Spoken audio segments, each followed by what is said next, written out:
Quem disse que você vai ficar preso a um emprego chato para a vida toda? Quem disse que você vai viver doente a vida toda? Deus disse, eu não disse isso. Pega a minha palavra e descubra o que eu disse.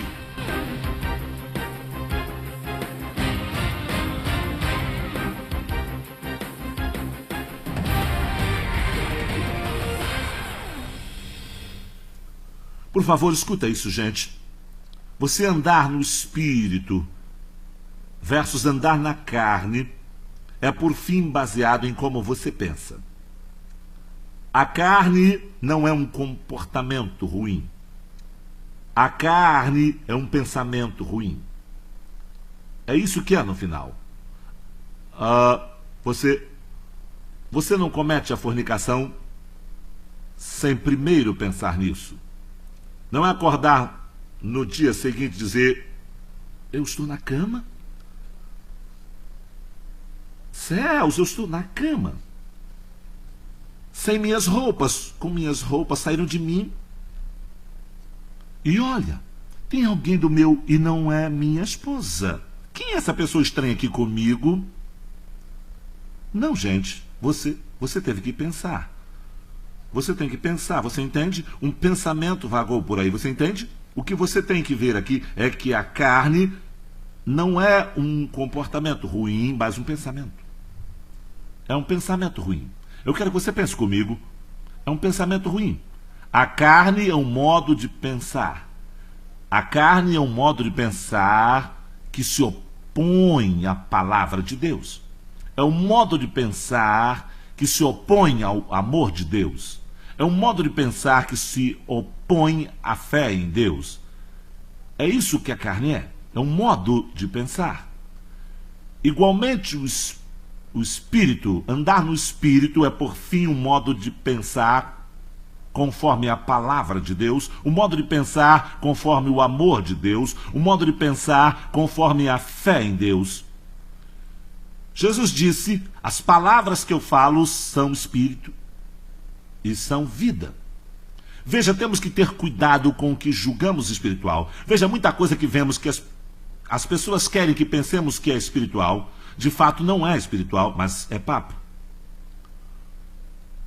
Porque se não for conforme a palavra, não é espiritual, é papo furado. Você está ouvindo? Deixa eu dar um exemplo. Ó Senhor, eu te dou louvor, pois Deus vai nos curar um dia, aleluia, e colabachama. Parece espiritual, certo? É da carne, porque não é conforme a palavra de Deus. A Bíblia diz, pelas suas pisaduras você foi curado. Você tem que crer e pensar de modo que ele diz que devemos pensar. Você está ouvindo? Então é um modo de pensar. E como você está pensando hoje? Olha, se você combater o que a palavra de Deus tem a dizer sobre a prosperidade e tiver essa mentalidade, então você não vai além do modo que você já decidiu pensar. Isso não vai acontecer. Deixa eu dar um exemplo aqui. Veja em Gênesis capítulo 12. Gênesis capítulo 12.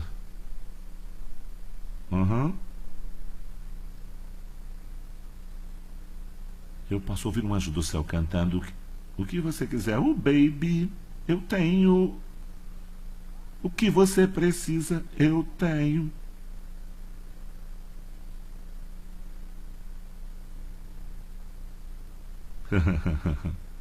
Então vamos voltar para o espírito.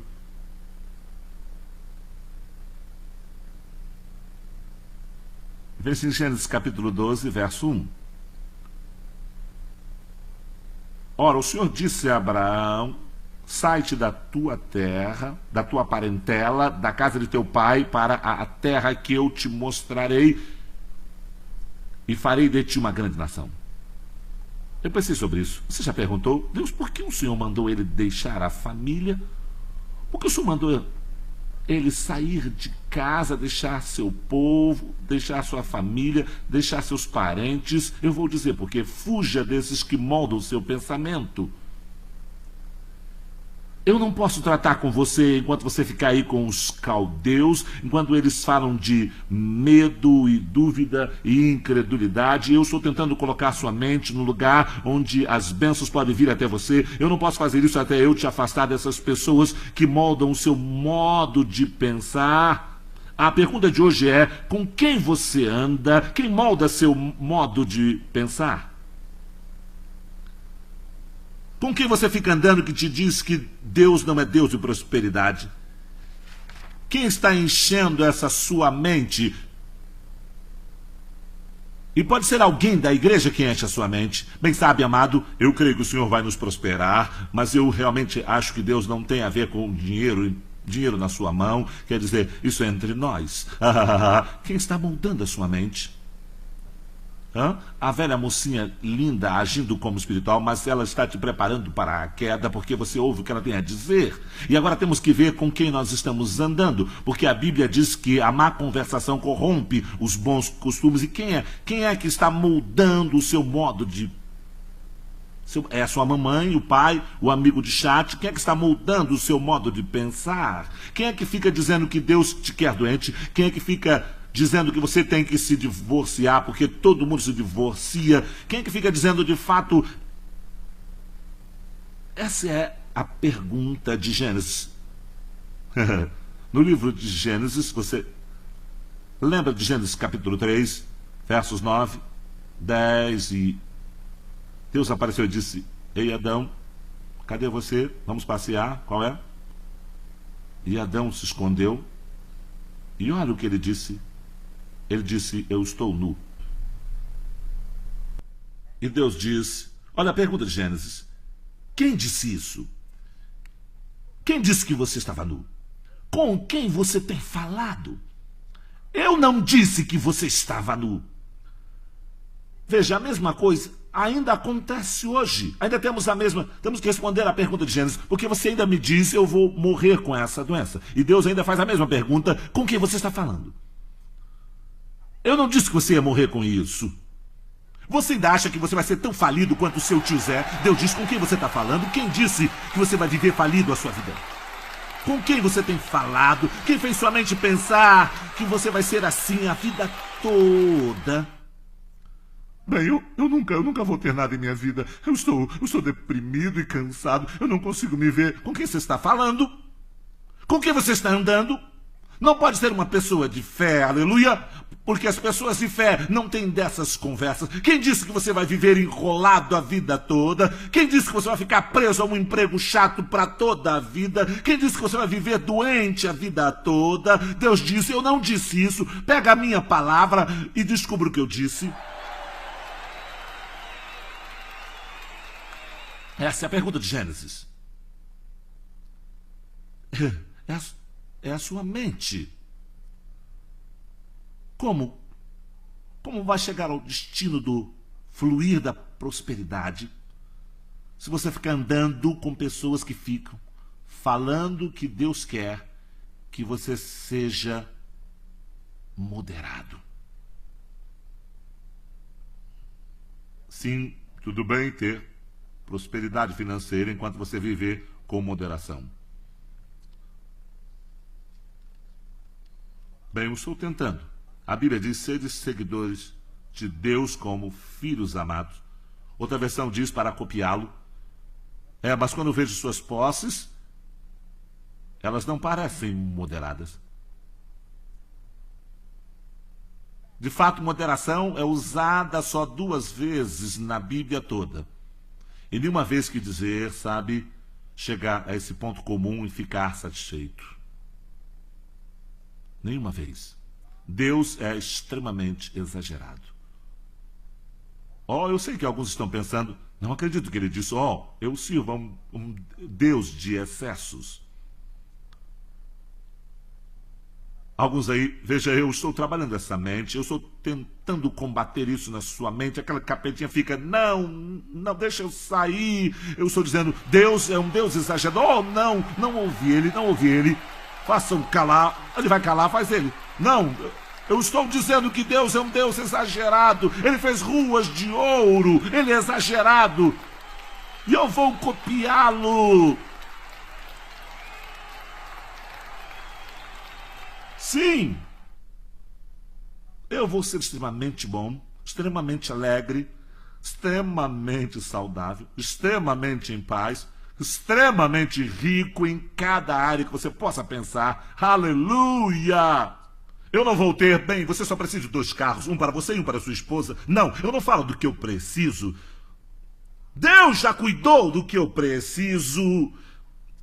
Eu estou falando sobre estar onde minhas necessidades serão supridas. Eu vou ser suprido, eu vou ter de sobra para repartir com os outros. E o diabo vai saber que não queremos fazer parte do seu reino.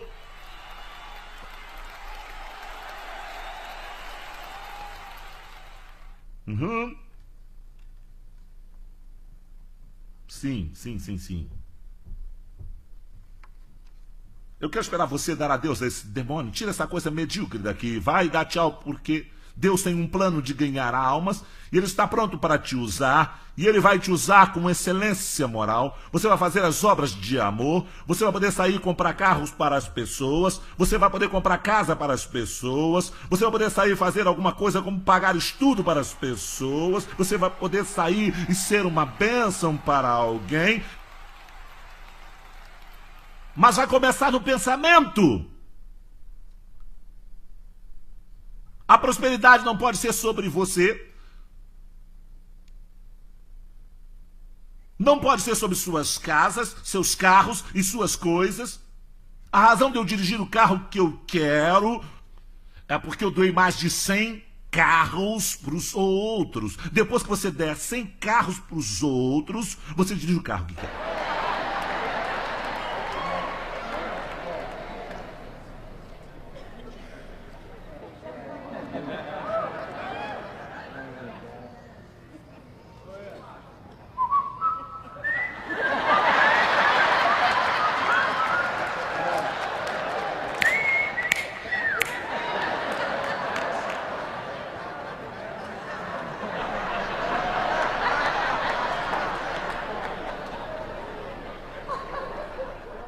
O apóstolo Paulo disse na 1 Coríntios 13, ele diz: quando eu era menino, eu pensava como menino. Por isso que ele era menino, por causa de como ele pensava. O que precisa ser deixado? Eu preciso que você examine seu pensamento sobre o amor de Deus por você. O que se passa em seu pensamento no que se trata do amor de Deus? Você acha que Deus te ama ou você não sabe? Você não acha que Ele te ama? Deixa eu te mostrar uma coisa. Deixa eu te mostrar o que acontece se você pensa no amor de Deus, se Ele já acabou. Veja em Deuteronômio, capítulo 1.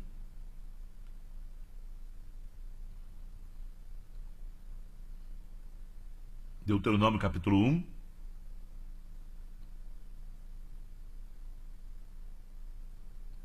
Agora é Moisés, e ele fala da orientação de Deus e da bondade de Deus ao tirá-los da terra do Egito.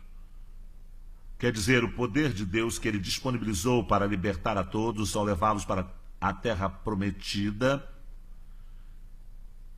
Quer dizer, o poder de Deus quando chegaram no Mar Vermelho e Deus abriu o Mar Vermelho e secou o chão, sabe? A propósito, teve perito achando que fez a grande descoberta de que o Mar Vermelho não era grandes coisas, que vinha só até o joelho. Então um aluno levantou a mão e disse: bem, senhor, provavelmente foi um milagre até maior. Então Deus afundou o exército em uma poça d'água.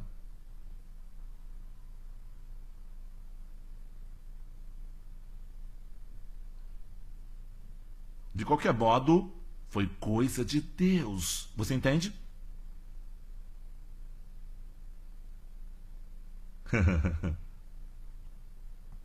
Então quer dizer que nós vamos para a terra prometida. Moisés está falando de como, sabe, como ele colocou líderes, sabe, de como grupos diferentes para tomar decisões. Então ele como mandou os espiões entrarem na terra prometida para sondar, e eles trouxeram uvas grandes e frutas e mostraram como era na terra.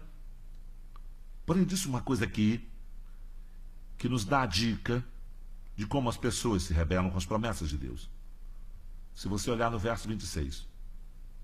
Todavia vós não quisestes subir, mas fostes rebeldes ao mandado do Senhor nosso Deus. Mas não fazem isso na igreja, esperam até chegar em casa para murmurar. E murmuraste nas vossas tendas, e disseste, porquanto o Senhor nos odeia, tirou-nos da terra do Egito para nos entregar nas mãos dos amorreus, para nos destruir, porque eles pensavam que Deus os odiava. Foi essa a razão deles se rebelarem, porque pensavam que Deus os odiava. Foi essa a razão de irem para casa e murmurarem nas tendas. Eu não acredito que Deus nos ama, porque se Deus realmente nos amasse, e o tempo todo eles se sentiam, bem, eu saio perdendo, como eu posso guardar os mandamentos se eu não estou certo de que Ele me ama? Como eu posso guardar os mandamentos se eu não acho que Deus me ama? Que pergunta, senhoras e senhores, que vocês vão ter que esclarecer hoje. Vocês vão ter que entender que a fé da Bíblia e a fé no amor que Deus tem por você, você tem que entender isso. Você não pode ver essa vida cristã se perguntando se Deus te ama. Você tem que saber, você sabe lá no fundo, você sabe que Deus te ama. Você tem que saber quando você sente dor. Eu sinto dor, mas eu sei que Deus me ama. Você tem que saber quando você tem contas. Eu não sei como pagar, mas eu sei que Deus me ama. Você tem que saber quando chegarem à sua porta dizendo que você tem que sair até 3 horas da tarde. Eu tenho que saber, eu sei que Deus me ama. Porque se você não souber, se você pensa que Deus te odeia e pensa que Deus está demorando, então você não guarda os mandamentos e se rebela contra ele. Você lembra de novo no livro de Gênesis, quando Satanás chegou para Eva e disse o que Deus disse? Ela disse, de todas as árvores que estão no jardim, do leste até o oeste. Veja, essa é uma expressão do seu amor. Todas as árvores. Você pode comer delas, com exceção dessa. E olha isso. Olha só. Você não vai morrer. A única razão de Deus não querer que você coma é porque se você comer, você vai saber a diferença entre o conhecimento do bem e do mal. E você vai ser como Deus. De repente, por causa dessas palavras, de repente acha que Deus está desfazendo deles. Eles ficam nessa de que Deus está desfazendo deles. Deus está desfazendo deles. Um minuto, eu não sabia disso. E de repente agora eu questiono o amor que Deus tem por mim. E se eu sinto que Ele está desfazendo de mim, e se eu não acho que Ele me ama, então eu vou me rebelar. Eu vou quebrar os mandamentos. Não é assim hoje? Há pessoas no mundo inteiro que se rebelam contra os mandamentos porque nós da igreja falamos, quer saber? Você cometeu esse erro, você vai para o inferno, você não é bom para nada. Ei, quer saber, mocinha? Você engravidou, você vai para o inferno, Deus não vai te perdoar. E as pessoas saem se perguntando, Deus me ama? E quando a tentação vem, elas se rebelam com os mandamentos de Deus, porque elas não sabem que Deus as ama. Tem que dizer para as pessoas, querido, Deus te ama, Ele te amava quando você estava no mundo, Ele te ama antes de você ser salvo, Ele te ama antes de você nascer de novo. Ouça, Deus decidiu amar você antes de você decidir convidá-lo para a sua vida.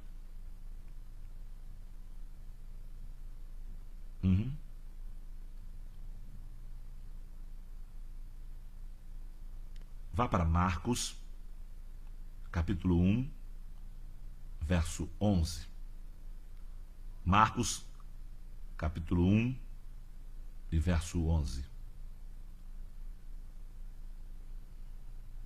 Deixa eu mostrar uma coisa.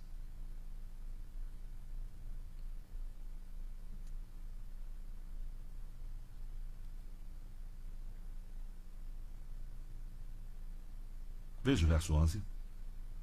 Vamos ler o verso 11 junto, bem alto. Pronto, leia. E ouviu-se dos céus esta voz, dizendo: Tu és meu filho amado, em ti me comprazo.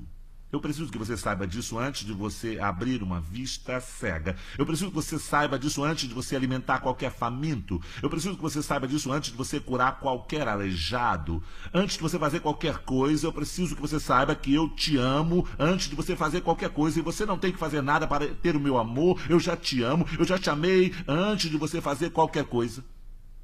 Eu já te chamei de amado antes de você operar um milagre. Eu já te chamei de amado antes de você abrir a vista cega. Eu já te chamei de amado antes de você fazer qualquer coisa boazinha. Eu estou dizendo que você é meu amado agora. Você não tem que fazer nada para ser meu amado. Você é meu amado agora. Eu te prometo nunca retirar o meu amor.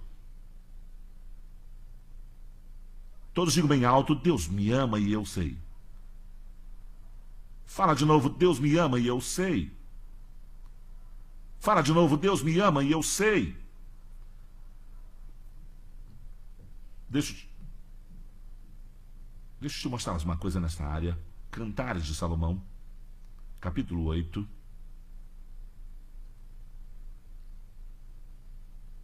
Diz uma coisa aqui que é bem interessante, porque compara o amor e diz que ele é forte como a morte. Cantares de Salomão, capítulo 8, o verso 6, creio eu. Sim, o verso 6 diz: Põe-me como selo sobre o teu coração, como selo sobre o teu braço, porque o amor é forte como a morte.